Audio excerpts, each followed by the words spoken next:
Los hermanos sean unidos porque esa es la ley primera. Tengan unión verdadera en cualquier tiempo que sea, porque si entre ellos pelean, los devoran los de afuera.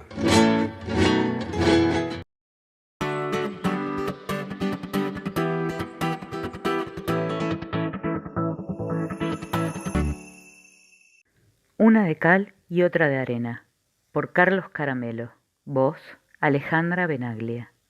La violencia es un animal incontrolable que suele terminar atacando a su amo. Reni Jagoseski.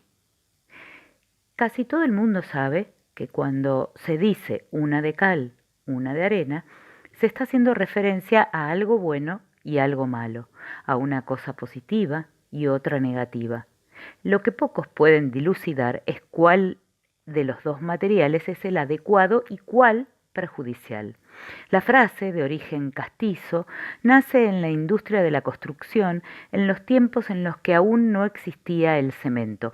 El dicho completo es: una de cal y otra de arena hacen la mezcla buena, en referencia al argamasa o mortero con el que se unían los ladrillos. Según don Alberto Buitrago, en su diccionario Espasa de dichos y refranes, los ladrillos y piedras se fijaban con mortero, que se hacía con una palada de cal, el material más caro y más noble, la parte buena, y otra de arena, lo más abundante y menos importante. Con frecuencia, con la intención de ahorrar o de engañar al contratante, se echaba más arena que cal. Establecido entonces cuál es la materia valorada, convengamos que para Javier I, el mínimo, señor de las 40 cuadras que rodean a la Rosada, fue una semana de arena. Sí, aunque usted y varios periodistas no lo crean. 7 días plenos de victorias pírricas, derrotas vergonzantes, gestos de omnipotencia caricaturescos y sobre todo violencia en su más cruda, vertiginosa y exponencial expresión.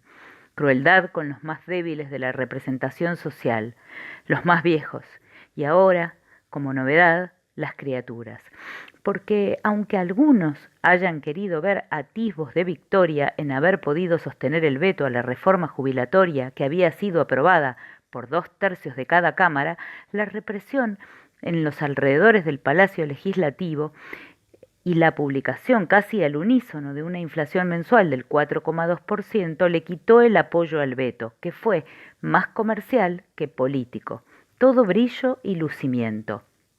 Un éxito opaco, derrotas dolorosas, números que no cierran, encuestas que lo tiran abajo, todo coronado por el reto humillante de Cristina Kirchner mientras recibía un honoris causa de una universidad de verdad, no como el Instituto Terciario de Bertie Venegas Lynch que, como cualquier roticería que despacha títulos y honores, llevan siempre un dejo de olor a grasa.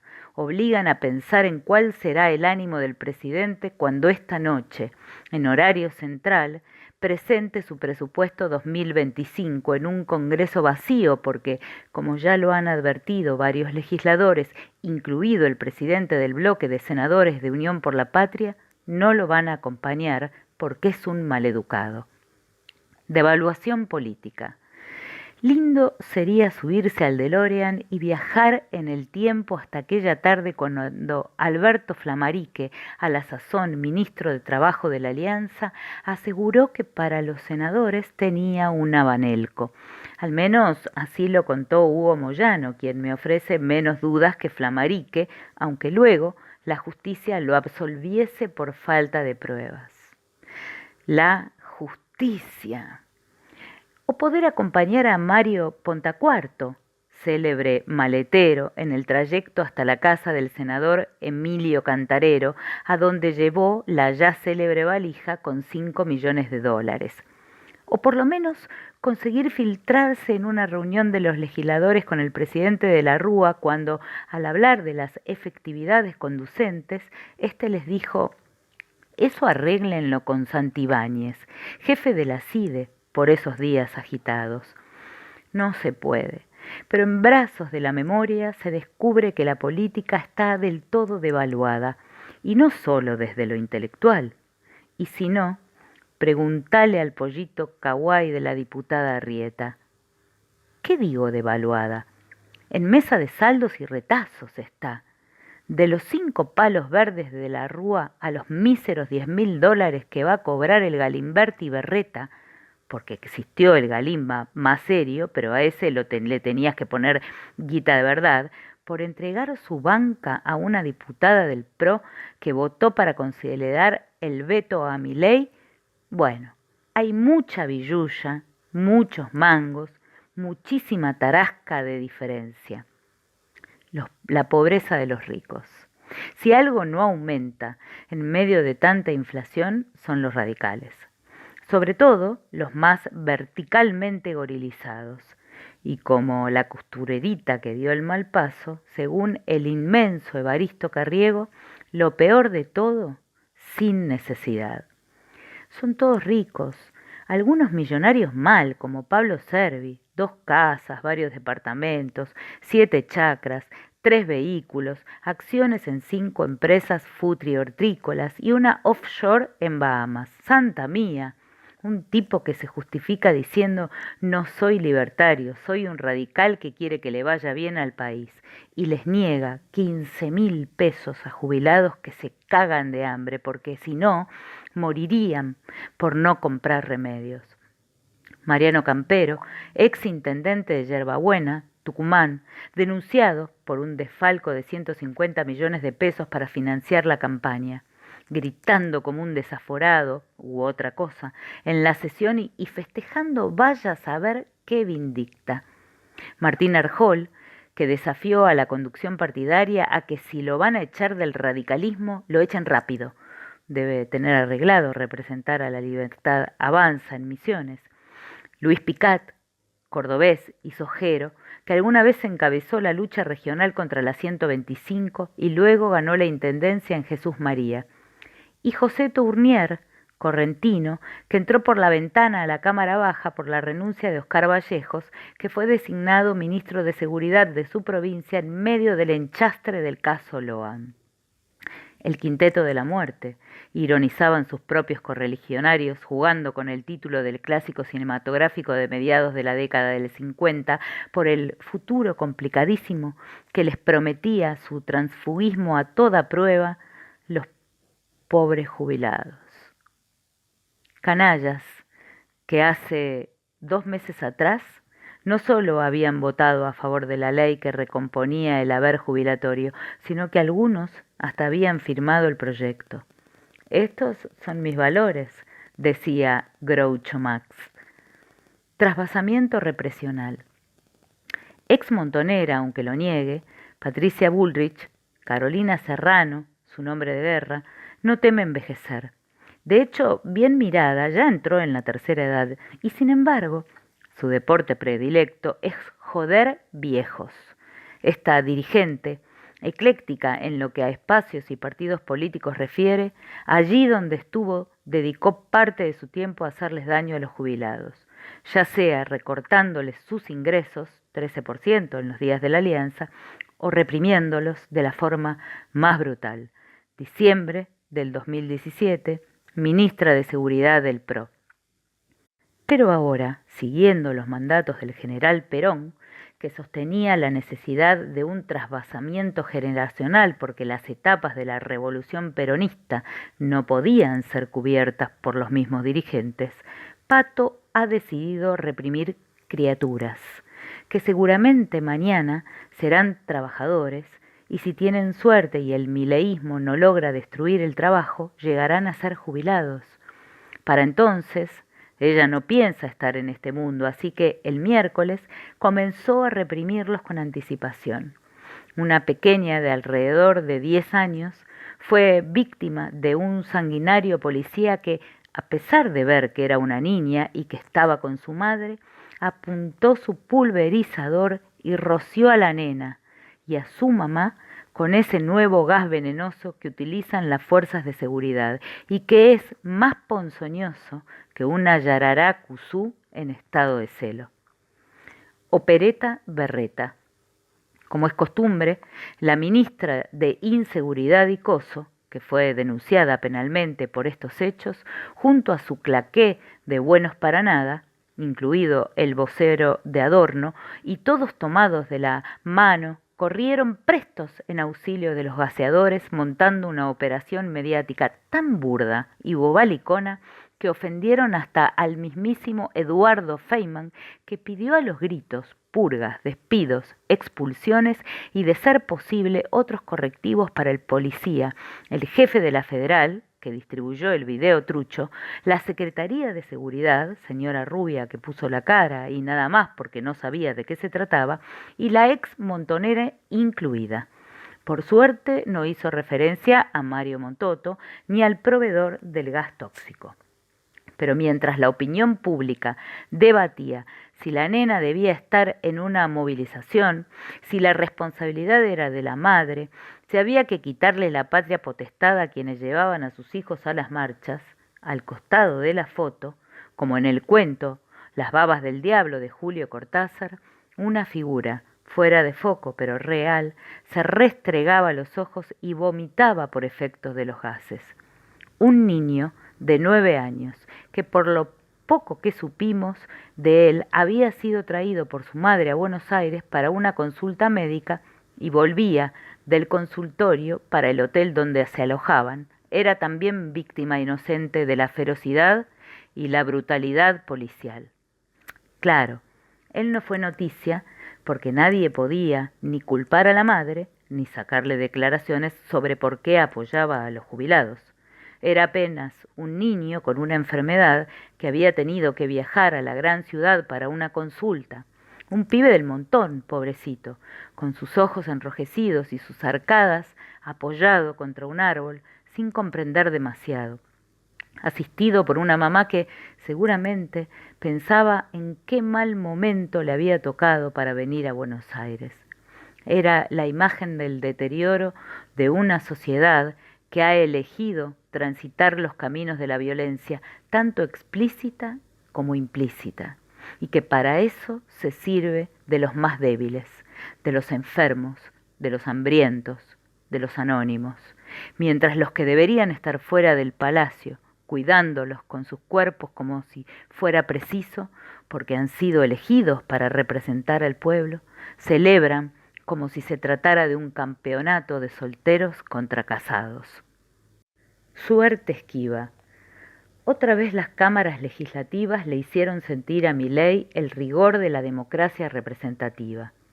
Perdieron en diputados lo del veto porque necesitaban 2/3 y hubo un puñado de traidores justificando la peor de las felonías, hacer que los jubilados sigan pagando el ajuste que iba a hacer la casta. Pero solo fueron 87 los héroes que apoyaron a Milei, que para festejarlos invitó a un asado. No importa que los viejos se hayan olvidado del sabor de la carne. Hubo 153 que le votaron en contra y establecieron que los 2/3 que se requiere para las medidas importantes están ahí nomás. Lo mismo pasó en el Senado.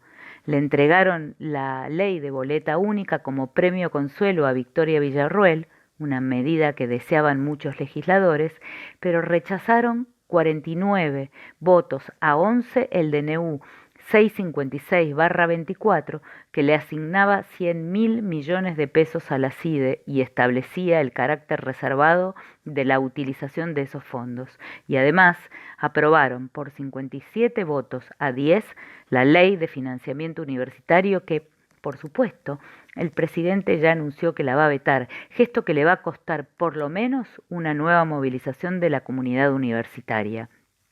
Aunque Javier I, el mínimo, y su séquito, bufón de marras incluido, finjan gozar con los vetos presidenciales, nuevamente el cénit libertario se ensombrece con las nubes de los 2/3 que se necesitan para las acciones legislativas trascendentales, como podría ser un juicio político.